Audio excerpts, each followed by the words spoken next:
Venkatesh mark comedy timing, Trivikram mark punch డైలాగులు కలిస్తే ఎలా ఉంటుందో మనం ప్రత్యేకంగా చెప్పక్కర్లేదు. ఇక చాలా కాలం తరువాత వీళ్ళిద్దరి కాంబోలో తెరకెక్కుతున్న చిత్రం ఆదర్శ కుటుంబం. హారిక అండ్ హాసిని క్రియేషన్స్ అత్యంత భారీ బడ్జెట్ తో నిర్మిస్తున్న ఈ సినిమాను ఎక్కడా కాంప్రమైజ్ కాకుండా త్రివిక్రమ్ తెరకెక్కిస్తున్నారు. వేసవి కానుకగా ప్రేక్షకులకు పక్కా ఫ్యామిలీ ఎంటర్టైనర్ ను అందించాలని చిత్ర బృందం లక్ష్యంగా పెట్టుకుంది.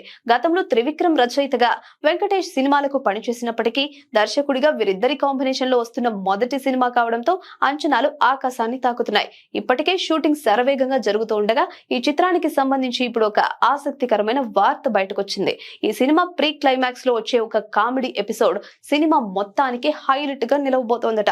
దాదాపు 15 నిమిషాల పాటు సాగే ఈ ఎపిసోడ్ లో త్రివిక్రమ్ తనదైన శైలిలో పేల్చిన పంచులు థియేటర్లను హోరెత్తిస్తాయని చిత్ర యూనిట్ భావిస్తోంది.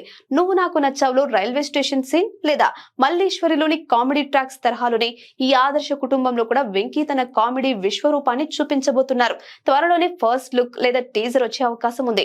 ఫ్యామిలీ ఆడియన్స్ ను టార్గెట్ చేస్తూ వస్తున్న ఈ ఆదర్శ కుటుంబం బాక్స్ ఆఫీస్ వద్ద ఎలాంటి వండర్స్ క్రియేట్ చేస్తుందో చూడాలి.